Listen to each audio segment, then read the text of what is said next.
All right, good morning, everybody. Good morning. If we've not already greeted you at the first service, then allow this to be the first greeting for the day.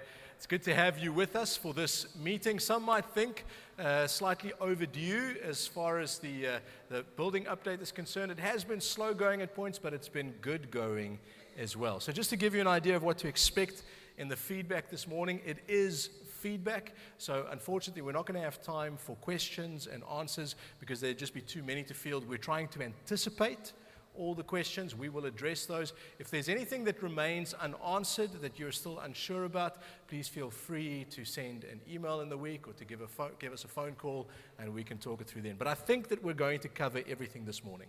Kathy Brown-Mays, our property elder, is going to share some information around the building update. Then Frank will come and share some finance information regarding the same. And then I'll wrap it all up at the end to talk about some of the not hurricane-related restoration, yet property building stuff that are in the works and that we're busy focusing on. If you're joining us online this morning, then a very warm welcome to you as well. Obviously, this concerns you if you're going to come back later on in the year, or if you just are an online member of Burnt Store Presbyterian Church, knowing what goes on here on our beautiful campus. So I'm going to ask Kathy to come forward and to share a bit of a building update with you.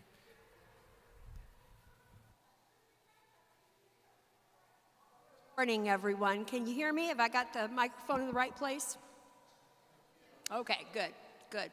Well, you know, September 28th, 2022 is just a little bit hard to remember everything that happened. Obviously, it was quite a chaotic time, but I do remember September 29th, came here, and Eric was here. And Eric had a key to get in the building. I didn't have a key. I still don't. But anyway, Eric and I came in and we thought, hey, it looks pretty good in here. We were pretty happy. The lights came on. We had electricity. We didn't see any big puddles. We didn't think anything was too bad. And then within 2 days, we figured out what was going on. It was terrible. I remember going, I think it was within that 2-day period, to Lou Zuck's home, Pastor Lou's home, and saying, it isn't safe to have Joe Potts' funeral. It's not safe. We can't have people walking around. There's so many shingles, so many nails. It's really not safe. It was devastating. But you know what? The thing I remember the most is just a few weeks, maybe 10 days after that. It makes me tearful thinking about it. The number of people that showed up on a Saturday, I think it was a Saturday, to clean up the church property. It was an amazing turnout of folks to clean up our beautiful, beautiful property. And we only missed one Sunday in this church, one Sunday. And next thing you know, we're over in Stewart Hall, able to worship. It was just an amazing show of cooperation with our church members. And that's kind of the way our restoration has been. It's been really nothing short of amazing. I want to recognize our past property elder, Marty Owens. Marty's not with us today. I hope he's on Zoom watching us, or not Zoom, but live watching us. But he was very, very helpful in getting our insurance situation together. I mean, this insurance has been a real challenge. I mean, all insurance is a challenge. We know that. But our insurance company, of course, has a hired intermediary that comes. In fact, they were here this week to do a check on the building and see how things were coming along. So Marty still continues to assist us to this day to make sure that things are moving along with our insurance, and he's been very helpful. And of course, our newer property elder, Don Scheibel. Don had to jump right in on things in January when he came on board and learned the ropes of working with properties. So I want to thank Don too. And Don also is watching us live because he's vacationing in New Jersey.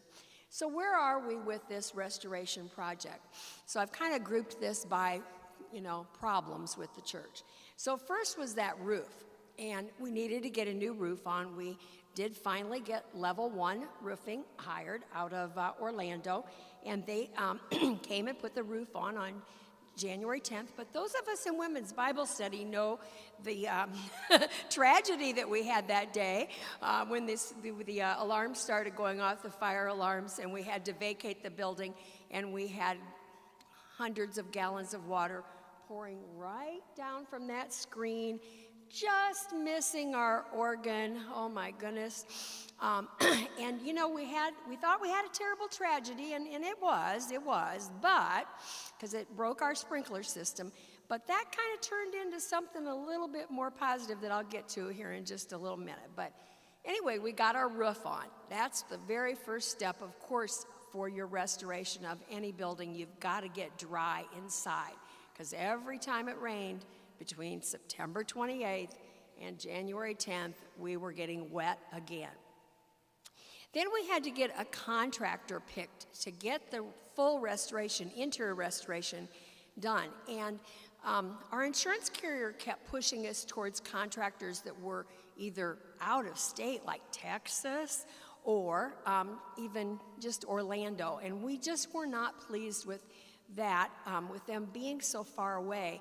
So I wish I could remember who, but somebody told me to contact Jim Sanders. Now, Jim Sanders worked with Larry Sandals of Sandstar. And some of you will remember Larry Sandals as being, I think he was a member of our church, but then he went back to, I think, Tennessee to live before passing away. Anyway, called Jim Sanders on the phone. He got on the phone with me, and next thing I know, he turned us on to Boyette and Miller. That was obviously a God moment for us. Boyette and Miller has been a real godsend to our church. It was the best choice we could have ever made for a contractor. Once everything got negotiated, and that takes quite a bit of time between the insurance company and the contractor, because the contractor has to come in and assess everything and price everything out. And there are pages and pages of tiny, tiny Excel spreadsheets about every single cost of every single item that they're going to put into this church. So then it all has to get approved by the insurance company before that gets agreed on. It is just really great, though, and I have to say that our project manager, Ed Borowski, is a wonderful guy. He's over here regularly, just checking to make sure things are going, and I'm going to tell you a story. Bob Miller, I saw him running down the hall one day, and this is, it's Bob Miller, Boyette and Miller. Bob Miller's sweating. He's running down the hall, and he's got like little parts in his hands, He was here to fix one of the scissor lifts because one of their scissor lifts didn't work, and so it meant that they couldn't get to work on the high ceilings here. So here he is himself coming in to fix one of our scissor lifts. Great company. I can't say enough nice things about him. So Drywall. Andy and his team of drywall experts have been working in here. They've done an outstanding job. If you've had a chance to look around in the Stewart Hall or any of the classrooms, you can actually see the great drywall job. That is an art. If you don't do drywall well, when you put the paint on the wall, it isn't going to look good. It's going to show. But these guys are excellent. And I'll tell you, on Tuesday when I was here and they were working on the scissor lift in this area, I could not watch. That scissor lift sways while they're doing it. There's two guys up there holding a 4x8 sheet of plywood. It is frightening, but they were doing it, and they were doing it very, very well. It's just amazing what they can do. Trim work, we had a nice gentleman named Mike. He did all of the trim work, putting back down either the old baseboards or new baseboards in some areas. It just depended on how damaged things were. If it needed to be new, he put that down. And it looks really good. And I want you to look at some of these rooms before the paint goes on, because honestly, it's so good that if you didn't catch the difference in paint color, you wouldn't think anything had ever happened. Mike Willis is here. Mike, is there any more drywall work to be done? Oh, yes. Yeah. So the teenage room, I call that, it's painted purple, if you guys know which room I mean. It's back kind of off of the Stewart Hall. That room still has some drywall work to be done, and that's it. The rest of our drywall work is completed, so that is wonderful. I don't know how many of you noticed our new flooring in the back. So on, I believe it was Tuesday of this past week, we had a gypcrete flooring poured on top of the concrete floor that we had in the narthex. So gypcrete is a product that they pour and then smooth it out, and what it does is it levels and raised up that floor. So before, we had at least in some places as much as almost a 3-inch drop down, and we had thought we were going to need to put plywood on top of that, 2 layers of plywood, and if you've priced out plywood lately, you know that that's very expensive. So this gypcrete actually is poured on top of the concrete and leveled our floor for us and made a nice base for our luxury vinyl tile that is going to go in the narthex. I was talking to someone yesterday and they didn't even notice it, but we used to have those plywood ramps that you had to walk on and off as you came into to the sanctuary from the narthex. That process actually saved us $10,000 over the use of all that plywood because that's so expensive. Now, painting, that's kind of our next step, and that's a big job. There's a lot of painting here to be done. And the last time I checked, Ed Borowski, our project manager, was still getting some painting quotes, so I'm not positive if he has decided on the final paint company for our painting. He's very judicious about choosing the right company to do it, and we're going to show you some of the product here and the paint colors and such in a second. Now, once that painting is completed, then we can put the new flooring done. So you got to go in this perfect sequence. We can get new flooring, and guess what?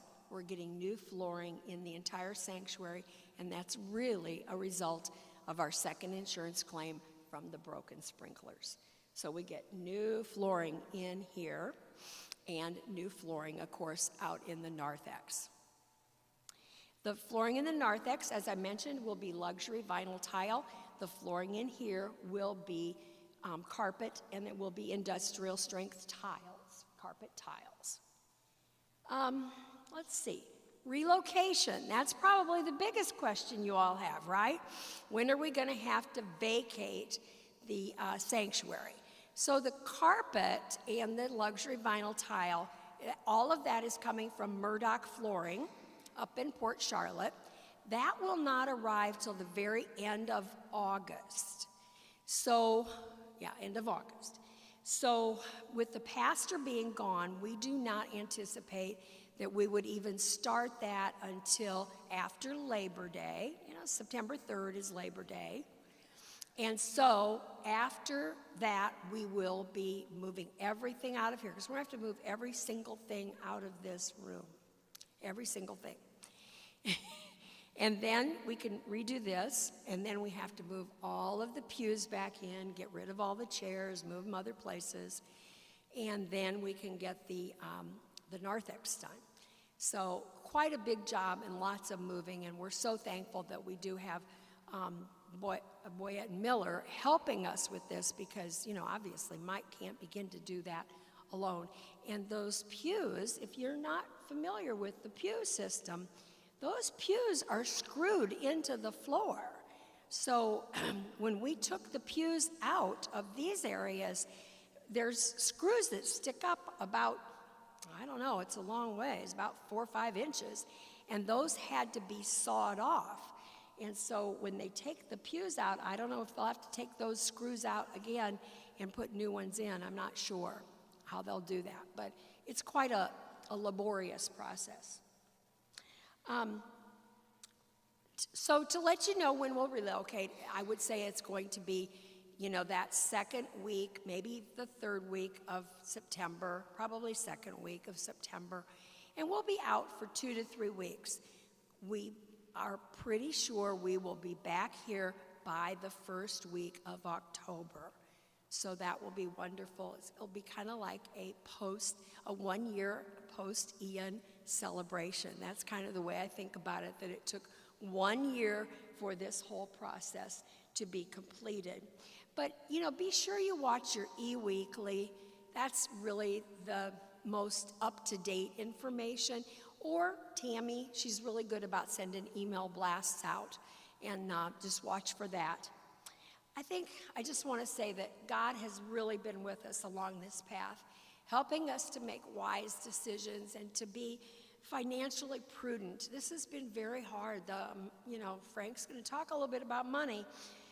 It's been an expensive adventure, and certainly one that the property ministry never hoped we'd be dealing with, but we're going to come out of this okay, and we're going to have a more beautiful sanctuary and more beautiful church once this is all completed. And we just couldn't have done it without all of your prayers for us, because I certainly have asked for those, and I have felt that you have given us a lot of prayer, and God's guidance has been with us all along. So thank you so much.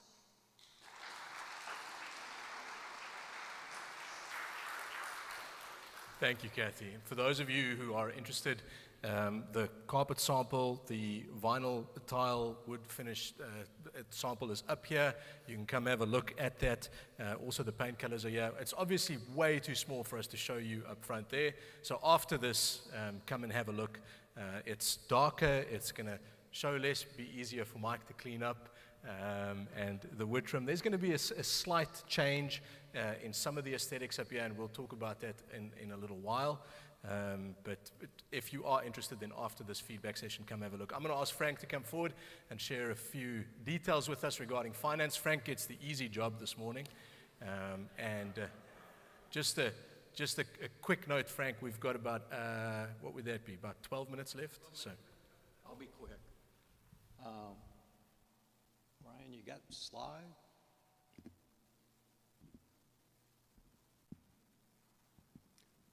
All right. What you're looking at is the cost of all the different items that Kathy talked about. So you can go down through the list of our costs that are on the left-hand side. Shows the roof tarping. I mean, it cost us $58,000 just to tarp up the roof and cover it. And then we had a fairly decent, what I consider to be an unbelievable quote on the roof of $178. Go down through, we had a tree grant, which was really great. We got a $10,000 grant for tree removal, and I don't know if you remember, but there was some big trees that were knocked over from the hurricane. The gutters, doors and lights, Surf Pro, the remediation, of course, was huge, $420,000. The one thing that's on here that's a little bit unknown at this point, or at least it's probably known more, this was done at the end of the month. I basically put this out for session at the end of every month.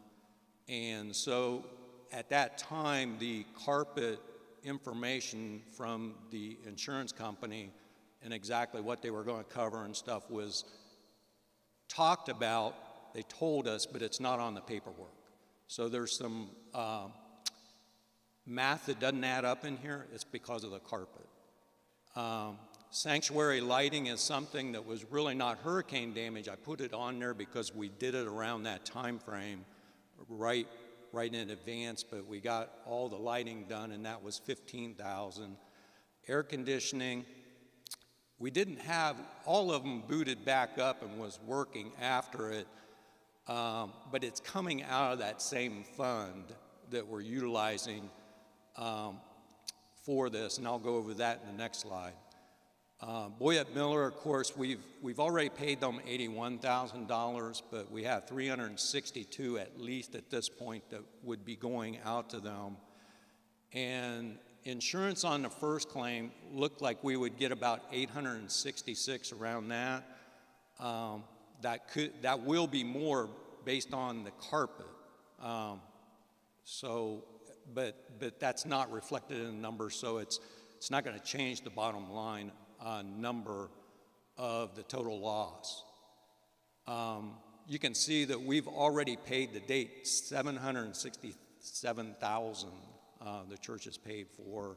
And one of the things that the finance office did that was pretty amazing was when the bills came due, they came due primarily all at once, and we had to figure out in just a few days how to come up with the cash.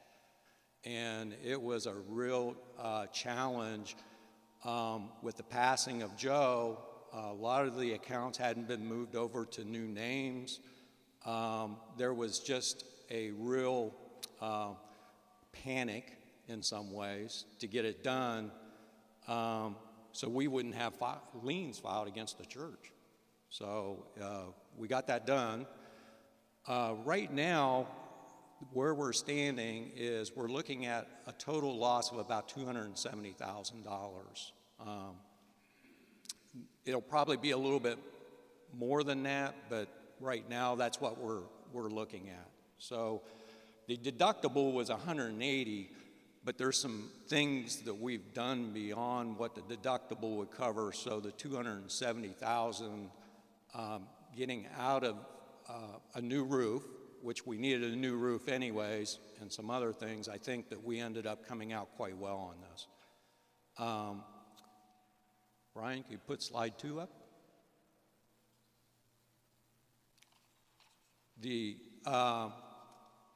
This is where our designated funds, the big ones, reside. They're primarily under session, and there's a building fund that has 181, I have in red. Roof, carpet, and AC reserve, it's sitting at 330 right now. I'll explain that a little bit. And then there's paving reserve, we have a capital improvement reserve. You can go down through the list of things that we do that end up going under that aren't necessarily under a direct ministry. What we're doing is primarily, we're putting all the insurance money in that roof, carpet, and AC reserve because we were replacing the roof. So we decided, so that's why it's sitting at 330. Right now, we've received quite a bit of money from the insurance company, and we're on track to, we only have a depreciation value and a small amount that we're going to receive beyond what we've already received. What we did as session as we passed that the primary fund would be used would be that fund.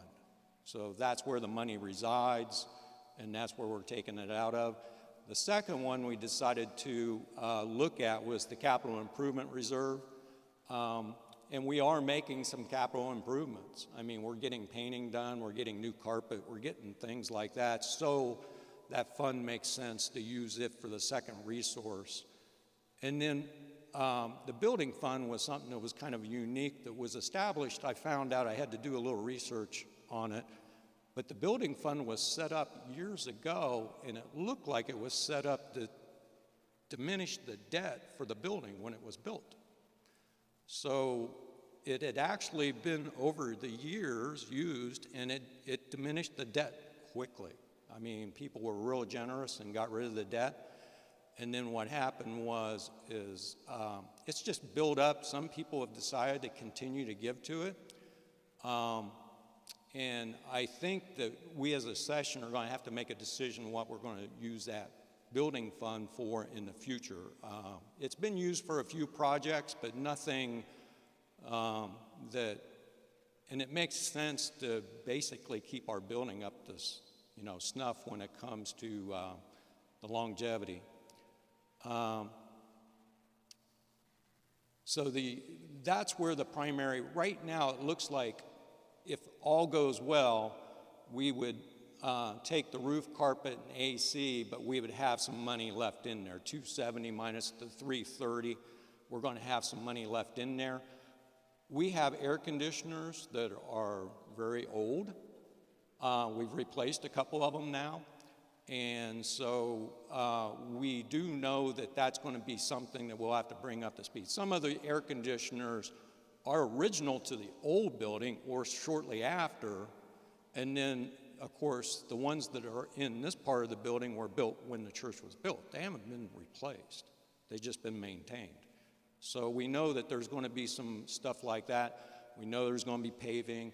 So there's other building things that I think that the building fund would be available, and the roof carpet and AC, the paving reserve, and the capital improvement, we put into every month.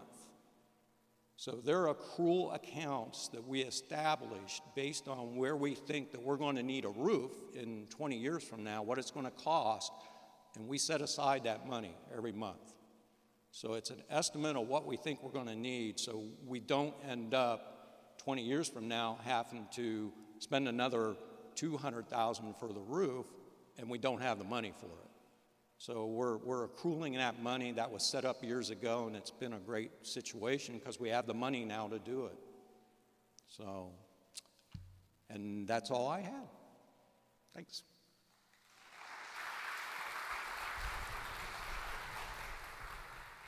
Thank you, Frank, for that clarity. And I just want to take a moment to, we've acknowledged thanks to the property ministry, but also to Frank and to his team on the finance ministry. We have sort of eyeballed from the beginning of all of this that there would, between what insurance would cover and what our final cost would be, there'd be a shortfall of around $300,000 that we would have to cover out of pocket. And I think the finance team has done a glorious job in keeping that to about $270,000. It's easy for these things to spiral. So Frank, to you and your team, thank you very much. You've done a sterling job.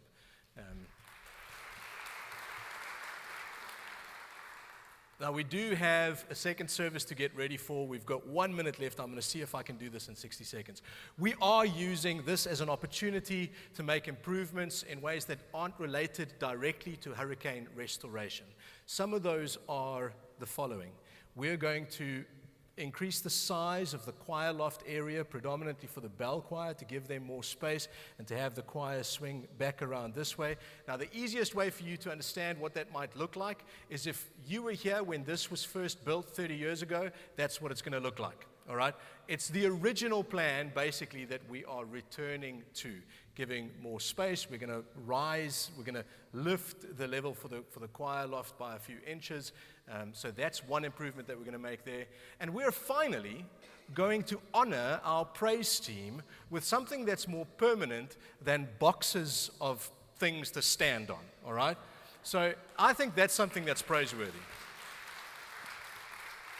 Eric and his team play such a crucial role, especially in this second service that people are getting ready for now. They really deserve better than makeshift platforms. So it's not going to be exactly the same in terms of layout, but the design and the finishes, the aesthetics, the carpet and the wood trim, etc., will be the same between the choir loft area and the praise team area. So that's something that we're doing as an additional, using the restoration opportunity as the moment to do that. Because, of course, it doesn't make sense to have all of this restored and then we ask people to come back 5 months later to rip it up again and start all over, right? There are other projects in the works as well, which we don't have time to give feedback on right now, but they include the memorial garden, painting of the exterior, and of course the restrooms as well that need significant work. We'll give you more information about that as time goes on. For now, you've got 10 minutes. Come have a look at some of the carpet, the wood trim, and the paint colors. The praise team has to get ready. Before we go, would you join me as we spend a moment in prayer? We give you thanks, gracious Lord, for the gift of this building, this property, these grounds, the campus that you have blessed us with. We give you thanks for the wisdom and discernment of those who have gone before us in administering these tremendous gifts, doing so wisely and responsibly.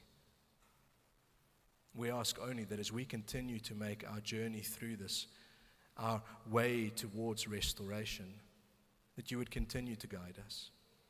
that you would continue to make known to us the wonder of your generous provision in and through the faithful generosity of your people. And Lord, that at the end of the day, our restoration would be for the sake of your glory, and would be that the ministry in this place can continue, and that we, your church, would be found to be a faithful presence in this larger community. In your name, Lord Jesus, we humbly pray. Amen. Thank you, folks. Have a good day.